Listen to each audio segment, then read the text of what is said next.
Hi friends, namaste. Welcome to my video. ಇವತ್ತು 5:30ಗೆ ಎದ್ದು ನಾನು ನಮ್ಮ ಮನೆಯವರು ವಾಕಿಂಗ್ ಹೋದ್ವಿ. ಬರ್ಬೇಕಾದ್ರೆ ಹಾಲು ತಗೊಬರೋಣ ಅಂತ ಹೇಳ್ಬಿಟ್ಟು ನಮ್ಮ ಮನೆಯವರು ಟಿಫನ್ ಬಾಕ್ಸ್ ತೊಗೊಂಡಿದ್ದಾರೆ. ನೋಡಿ ಹೊರಗಡೆ ನೋಡಿ ಇನ್ನೂ ಎಷ್ಟು ಕತ್ಲೆ ಇದೆ. ವಾಕಿಂಗ್ ಹೋಗ್ಬಿಟ್ಟು ಬಂದ್ವಿ. ವಾಕಿಂಗ್ ಹೋಗಿ ಬರೋ ಅಷ್ಟರಲ್ಲಿ ಟೈಮ್ ಆಲೇ 7 ಗಂಟೆ ಆಗಿತ್ತು. ನೋಡಿ ಎಷ್ಟು ಸ್ಟೆಪ್ ಹಾಕಿದ್ದೀವಿ. 8429 ಸ್ಟೆಪ್ ಹಾಕಿದ್ವಿ. ಬಂದು ಸ್ವಲ್ಪ ಹೊತ್ತು ರೆಸ್ಟ್ ಮಾಡಿ ತಂದಿರೋ ಹಾಲನ್ನ ಸ್ವಲ್ಪ ಬಿಸಿ ಮಾಡಿ ಇಬ್ಬರು ಬಿಸಿನೀರು ಕುಡಿದ್ವಿ. ಅಷ್ಟರಲ್ಲಿ ನಮ್ಮ ಮನೆಯವರು ಸೀಬೆಣ್ಣೆ ಕೇಳೋಣ ಅಂತ ಹೇಳ್ಬಿಟ್ಟು ನನ್ನ ಮಗನ ಕರ್ಕೊಂಡು ಹೋದರು. ನಮ್ಮ ಮನೆ ಹಿಂದ್ಗಡೆ ನೋಡಿ ಎಷ್ಟು ಸೀಬೆಣ್ಣೆ ಬಿಟ್ಟಿದೆ ಮರದಲ್ಲಿ.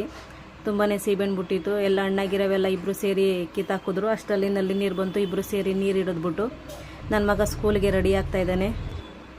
ತಿಂಡಿಗೆ ಚಪಾತಿ ಮತ್ತು ಹೆಸರುಬೇಳೆ ದಾಲ್ ಮಾಡಿದೆ. ಇಬ್ಬರು ತಿಂದರು. ಕಿತ್ತಿರೋ ಸೀಬೆಣ್ಣ ಕೂಡ ಮೈಲಿ ನಮ್ಮ ಮೇಡಮ್ಗೆ ಕೊಡ್ತೀನಿ ಅಂದ್ಬಿಟ್ಟು ನನ್ನ ಮಗ ಸ್ಕೂಲಿಗೆ ತಗೊಂಡು ಹೋದ. ನಮ್ಮ ಮನೆಯವರು ಸ್ಕೂಲಿಗೆ ಬಿಟ್ಟು ಬರೋಕ್ಕೆ ಅಂತ ಹೊರಗಡೆ ಹೋದರು. ಅಷ್ಟರಲ್ಲಿ ನಾನು ನಮ್ಮ ಅತ್ತೆ ಇಬ್ಬರು ತಿಂಡಿ ತಿಂದ್ವಿ. ಅವರು ಸ್ಕೂಲಿಗೆ ಬಿಟ್ಟು ಬಂದರು. ಇಬ್ಬರು ಟೀ ಕುಡಿದ್ಬಿಟ್ಟು ಮಧ್ಯಾಹ್ನ ಊಟ ಕುಡಿದ್ವಿ.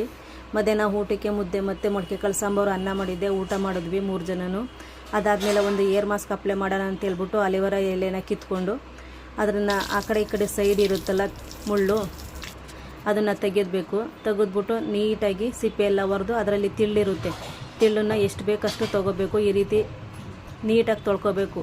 ನೀಟಾಗಿ ತೊಳ್ಕೊಂಡು ಈ ಥರ ತಿಳ್ಳನ್ನ ಎಷ್ಟು ಬೇಕಷ್ಟು ತೊಗೋಬೇಕು. ಈ ಥರ ಇರುತ್ತೆ ನೋಡಿ ತೆಗೆದ್ಮೇಲೆ. ಅದಾದಮೇಲೆ ಒಂದು ಮಿಕ್ಸಿ ಜಾರ್ ತೊಗೊಂಡು ಒಂದು 10ರಿಂದ 15 ದಾಸವಾಳದ ಎಲೆ ಮತ್ತು ತೆಗ್ದಿರೋಂಥ ತಿಳನ್ನ ಹಾಕ್ಕೊಂಡು ನೀಟಾಗಿ ನುಣ್ಣಗೆ ರುಬ್ಕೋಬೇಕು. ದಾಸವಾಳದ ಹೂವು ಹಾಕ್ಕೋಬೋದು, ಇರಲಿಲ್ಲ ಅದಕ್ಕೆ ಹಾಕ್ಕೊಂಡಿರಲಿಲ್ಲ. ಈಗ ಒಂದು ಬಟ್ಲಿಗೆ ಹಾಕ್ಕೊಂಡು ಒಂದು ಅರ್ಧ ಬಟ್ಲು ಮೊಸರು ಹಾಕ್ಕೊಂಡು ಎರಡನ್ನೂ ಮಿಕ್ಸ್ ಮಾಡ್ಕೋಬೇಕು. ಮೊಸರು ಹಾಕೋದ್ರಿಂದ ಇಚ್ಚಿಂಗ್ ಬರಲ್ಲ, ಅದಕ್ಕೋಸ್ಕರ ಮೊಸರು ಹಾಕ್ಕೋಬೇಕು.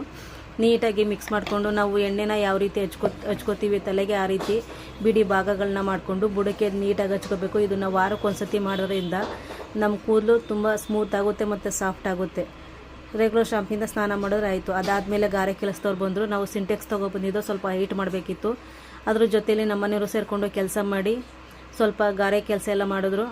ಆ ಸಿಂಟೆಕ್ಸ್ನ ಇವಾಗ ಅದ್ರ ಮೇಲೆ ಇಡಬೇಕಾಗಿತ್ತು. ಅದಕ್ಕೋಸ್ಕರ ಸ್ವಲ್ಪ ಸ್ಟೆಪ್ನ ಹೈಟ್ ಮಾಡಿದ್ರು. ಇವತ್ತಿಗೆ ಇಷ್ಟೇ. Thanks for watching.